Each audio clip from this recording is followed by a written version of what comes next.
Dysfunctional vet. Today we're going to be covering several subjects. The first of which is diseased trees. This is a pine. You'll note the sap that's boiled out right here, possibly from an insect getting in there. You'll also notice that there's a lot of damage all over the place. Let me show you what this will look like in a couple more months. This pine is approximately 6 to 7 inches across. As you can see, it's diseased like that other one. This one broke off. That's part of the trunk right now. On this viewfinder it's hard for me to see it, but that's part of the trunk right there where it broke off. At the time I was planning to just let this thing grow for a while and see what it looked like inside when I put it on the sawmill. Meanwhile, that other one has appeared, and I'm going to go ahead and drop it, because if it breaks, and we're coming into the winter storms when we'll be getting ice in the trees, if it breaks, it will go into the power line, and that's a bad situation. What I've done is I've come in and I've delimbed this to a little over 16 feet. The purpose of that is so that when I drop it, it will fall freely into this zone right here. We've seen that this tree can break really easy. So what I'm going to do is I'm going to be putting a throw ball up into the tree, and I'll show you how to do that. And yes, Leah, the washer is still there. Alright, tying a throw ball. I'm using a ceramic insulator. It weighs about 1/4 pound. We're not going very high, so we don't need a lot of weight. They sell what are called Wilson throw balls, and that's a brand name. There are others, I don't know them all. Wilson is the first one that I was introduced to, so I'm using that name. Wilson throw ball. They come in different weights. They're little cloth bags. I believe they're red and white or red and yellow. I definitely remember the red color. But they're going to have an eye in it just like this does. Put your string through, tie it up, and you're good to go. But I'm going to show you this other one because it's the one that I believe the book uses. Anyway, basically you just tie yourself a fisherman's knot, make this loop, then come back on it a couple of times. As you can see, it's like 3 times. Then come up here and tie this off, pull it snug, and you have your weight. So you're now ready to throw your weight up into a tree. The motion, I want to show you how this is done. Let me get a little extra string here. Come across the top, behind, and like so. When you're swinging, the whole arm and the body moves. This string should be as stable as if you had a solid rod running down from your fingers to the weight. So everything moves from the shoulder, elbow, the wrist and elbow are sort of frozen, and the movement is at the shoulder. And that's what gives you your ability to put the throw ball up. Now, depending upon the height that you're going to, will depend where in the arc that you open your hand and let the thing feed. This string right here is not what's called throw ball string. This is round bale string. The throw ball string is larger. I believe it's a polypropylene. It really slides through the trees good. This doesn't. This has a habit of breaking. But it's up to you what you want to use.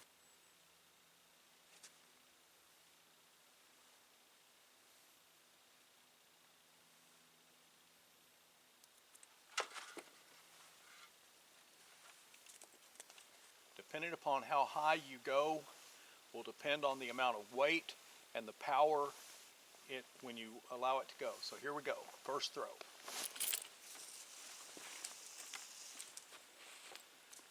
Okay, hopefully you saw that. I made it over the branch. You can't see it, and I can't work the camera and do this, but it went into the tree behind it. So now I have to get it out of that tree by pulling it back. You want to be real careful when you're pulling it so that it doesn't catch on anything and tangle in your other tree. If it does, then you've lost your throw ball.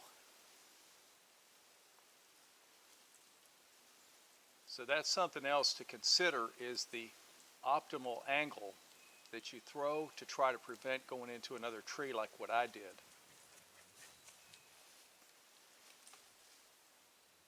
All right.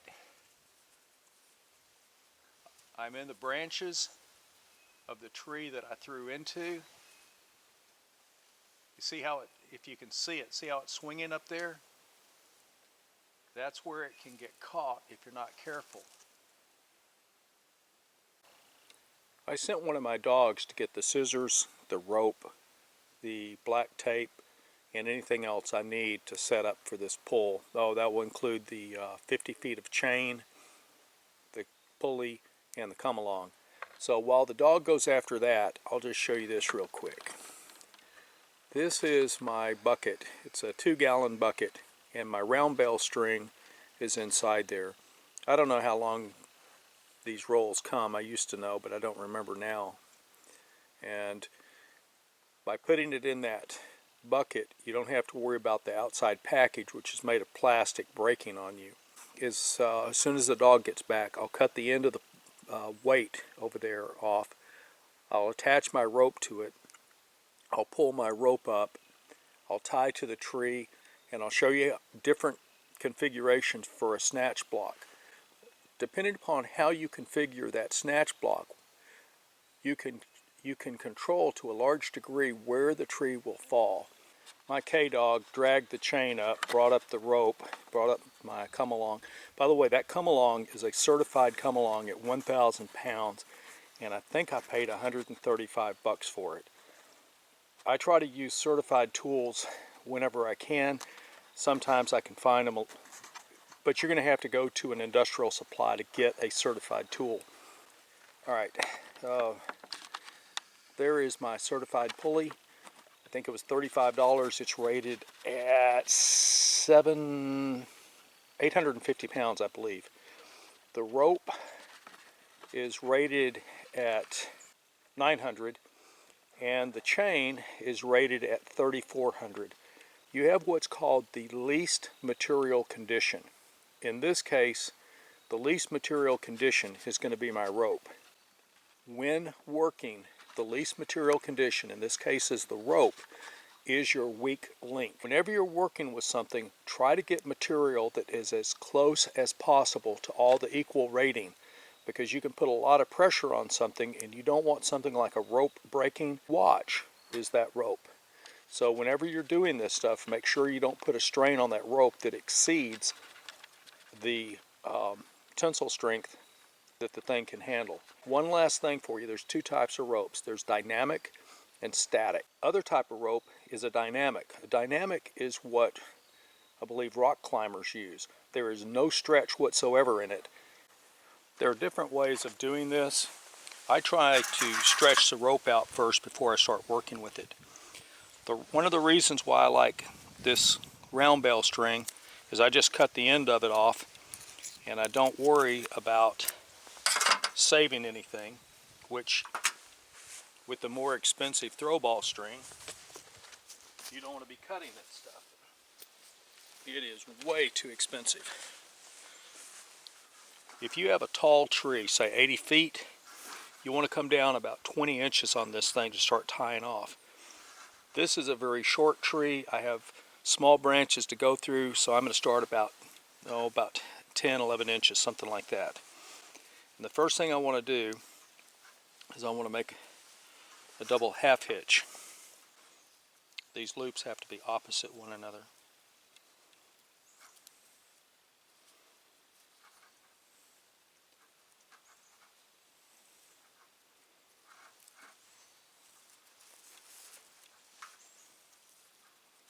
There we go. And then just make a loop, come up, make a loop, come up, All right. Now, this is my string that goes into the tree.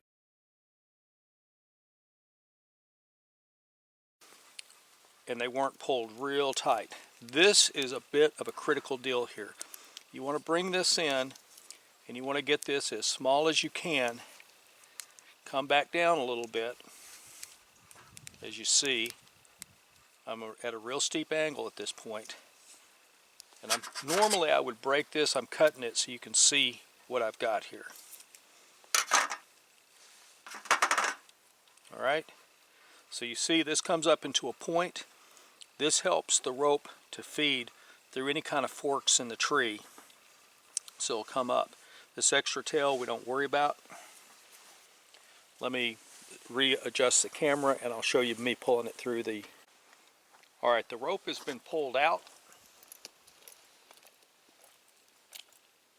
It should feed very straight. Now we start our way up to the top.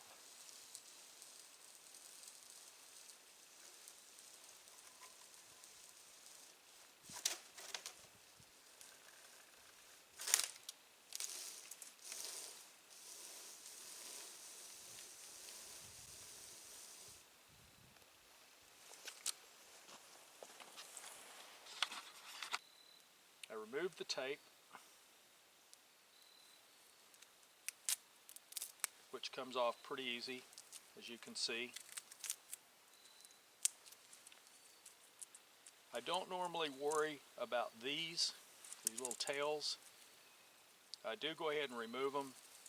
I'll pick up all the scrap as soon as I get finished. We want to go around the tree, which is right here. So this is the back side of it.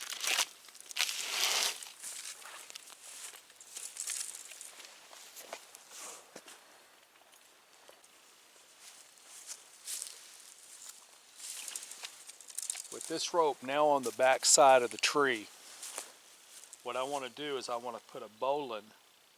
This is my line that's going to pull on the tree. This is the line that's been pulled through the tree. And it's around the trunk. I want to tie a bowline. If you don't remember how to tie a bowline, rabbit comes out of the hole, around the tree, back into the hole. You have a bowline, put your safety knot in here. I have never had a bowline fail, not ever, not once. But the book says put a safety knot in there, and when you're dropping a tree, you want to be as safe as you possibly can. Let's see if I can pull that thing up and you can see what happens.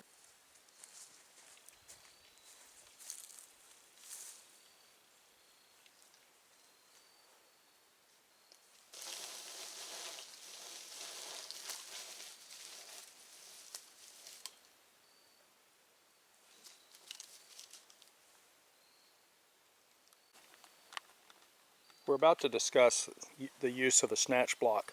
Here's my rope coming down. Here is my block. The chain goes running back here to these trees, or I'll connect to this tree right there. Not sure yet. This is what you need to be aware of.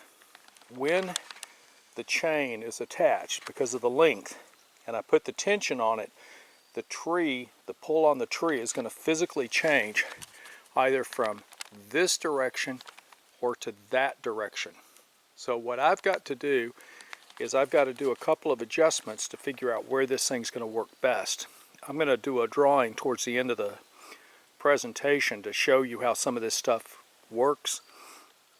But for now, what I'm getting ready to do is I'm getting ready to hook my rope onto this come along. The hook is right there. I'll drag that out. I'll tie it to this, and then I'll see where I get the best deflection. For right now, what I've decided is that this tree right back here in the back, not that one, this tree will give me the straightest line pull that when I cut this thing, it's going to fall back in here. Now if you look, I've got a little bit of slack here. I'll be taking that up in just a moment. And one other thing, this chain is a 30-foot chain. I have a hook right there, and I have a hook in all that mess right there. I'm going to show you how I take the slack out of a rope. Now I could do it with the chain, and that's a good way to do it, but I'm going to use the rope so that I can show you how I'm doing this. It'll just help give you a better education about this. Alright, you saw the slack back there on the rope. If you notice, I have a loop on my hook here. What I'll do is I'll pull the slack and I'll suck it in with my other rope. I will continue to do this. That was a branch being broken off up there by the rope. I'll continue to do this until I have as much slack as I can possibly pull out of this rope. I hang on to this. For those of you that have been in the Navy, yes, I just put my thumb through a bite. I tie my double half hitch. Something I want you to notice. This rope right here feeds that way. This rope here feeds that way. When the rope starts to pull, it actually physically bites each other in opposition, and it makes the knot stronger. There you can see the tension that I have on this thing. It's a pretty good amount of pressure. I will now apply pressure and make my first cut, which will be the notch. I will then, once I have the notch in place, back cut a little bit, not a lot, just a little bit, and I will then start putting tension on the tree. I'll cut, tension, cut, tension, cut, tension until I bring it down, because I don't know if the base won't break on me, and I don't want that to happen.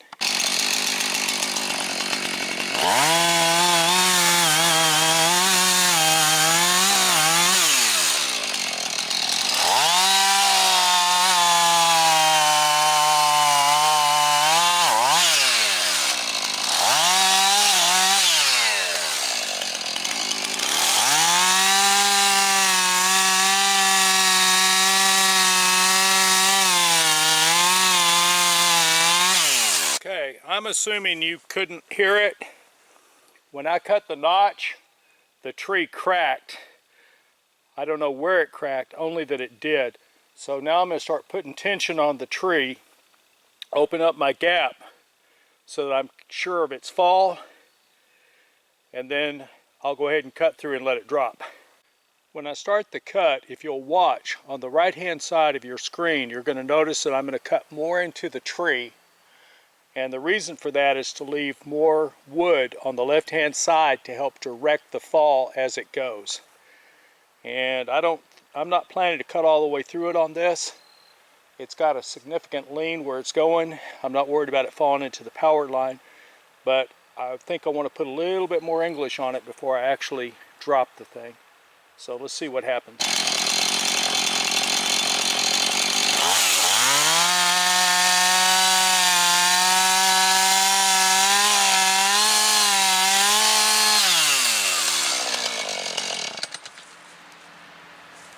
You're watching, that baby's going over, so I'm going to leave this on while I crank it up. Tree is ready to go down, and I'm going to cut it.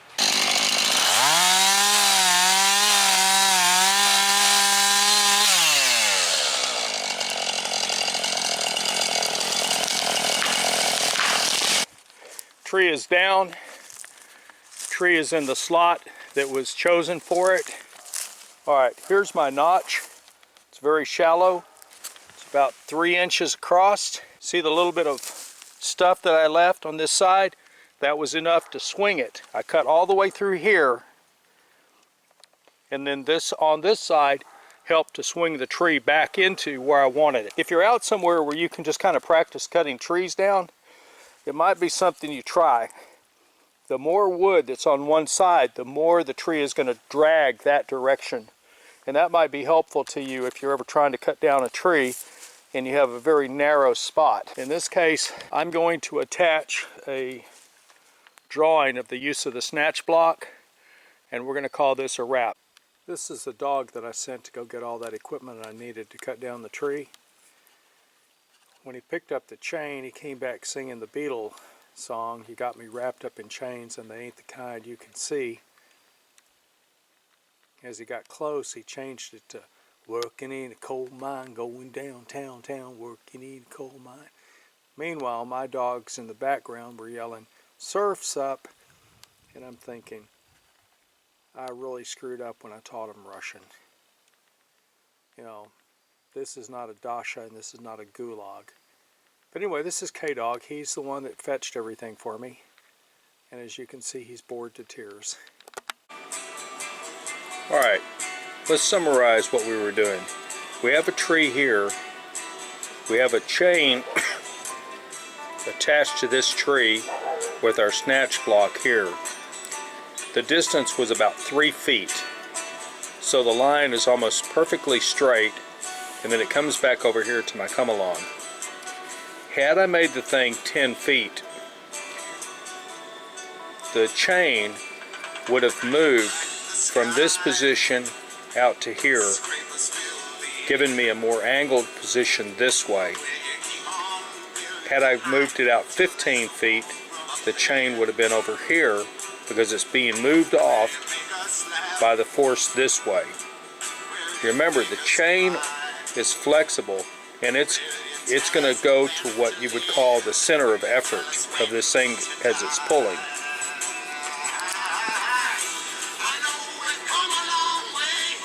You can say, well, get the lead to work. You can say that this effort right here was maybe 4 to 5 feet, whereas this effort here would have been closer to about 10 feet from pull. Now, when I was pulling this thing, I had this little bitty alley in here that I had to drop it into. My tree is here that I'm pulling on. My tree is here that I'm cutting, and I've got to lay it down in there. With this first line right here, I'm pulling almost straight in and back here like this. However, I also told you that when I was cutting the tree, this was my tree, I've notched this area right here to fall into this, and I left just a little bit of wood right in here. But I cut all this with the saw, leaving just a little bit of a tab here to cause the tree to fall more in line with the pull of the rope rather than into the center. If you go back and review that, you're going to find that my tree is laying just right on the edge of this open area that I told you is about wide enough to drive a vehicle in. I went through, I chopped all the branches, and I pushed them out of the way with a tractor. To recap, this is my tree, my anchor point, my snatch block was here about 3 feet out. I had almost a straight line pull to the tree, pulling back. The more distance you have between your anchor point and your snatch block, when the tension is being pulled, the more it's going to arc it over this direction because the pressure is pulling laterally like so. Anyway, I hope that kind of clears some of that up. Dysfunctional Vet signing off, and I hope that all of you have a good Christmas, which is tomorrow.